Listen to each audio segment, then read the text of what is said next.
Hotel Lima Alpha. Greetings, friends. Have you ever made a mistake and immediately regretted it? What if it was too late to make things right? I suppose you'd have unfinished business. Little Willie Bell. In Scotland, at every church door, there is a stool and a broad pewter plate upon it. And everyone that goes into the church is expected to put something into the plate as he passes, for the poor of the parish. Gentlemen and ladies put in shillings and half-crowns, or more if they be very rich. But working men and their wives, and anyone that is not very poor indeed, would be ashamed to go by the plate without putting in a penny or a halfpenny to help the old frail people and the blind and lame, who are not able to work and win money for themselves. It is custom of good ladies and gentlemen in that country to give each of their children a halfpenny or a penny, or more if they can afford it, every Sunday morning to put into the plate. And they do this that their children may learn betimes to think of the hard condition of the poor, frail, blind people, and how it is right for us to help them in their distress. I have told you these things because if you did not know them, you would not be so well able to understand the story which I once heard told in Scotland. Long ago there was a good worthy clergyman in that country called Mr. Bell. He was very charitable and kind, and all the poor people loved him exceedingly. One Saturday an old schoolfellow, whom Mr. Bell had not seen for many years, came to visit him. Mr. Bell was very glad to see his schoolfellow, and invited him to stay there for a few days, and he agreed to do so. And Mrs. Bell prepared the best bedroom in the house for this gentleman, whose name was Major Lindsay, and the Major had ridden a long way, so he retired to the bedroom to change his dress before dinner, and this took up some time. He was about an hour in the bedroom by himself. They then dined, and after dinner Mr. Bell asked for the children, and they were brought into the parlor. The Major was much pleased with the children, for they were very quiet. There were 3 of them, all girls, Jane, Mary, and Susan. Jane was a good deal older than the others. The Major took Susan on his knee and kissed her, and then he looked around and said to Mrs. Bell, "These are fine little girls, but where is the pretty boy that came into my room while I was dressing?" "These are all the children we have, Major," said Mrs. Bell. "I wonder who it could be then," said the Major.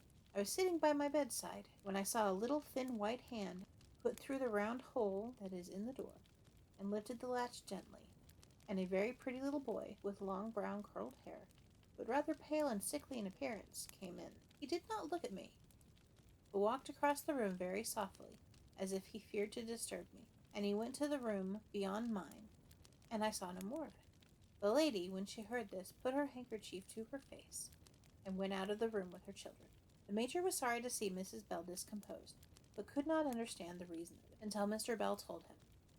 "I do not know," said he, "who this little boy could be, but about a year ago we lost our only son, and what you said brought back my poor little Willie to his mother's mind, for he had a pale complexion, and his hair was very fine, and hung in pretty curls over his neck. He was a beautiful child." These 2 old friends remained silent for a little while, and then talked of other matters.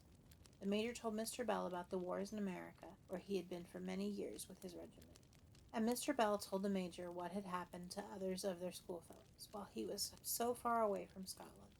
Mrs. Bell was in good spirits again when the gentlemen went to tea, and they were all very happy the rest of the evening. The next morning after breakfast the Major took Mr. Bell aside into the garden and said, "This is a very odd thing.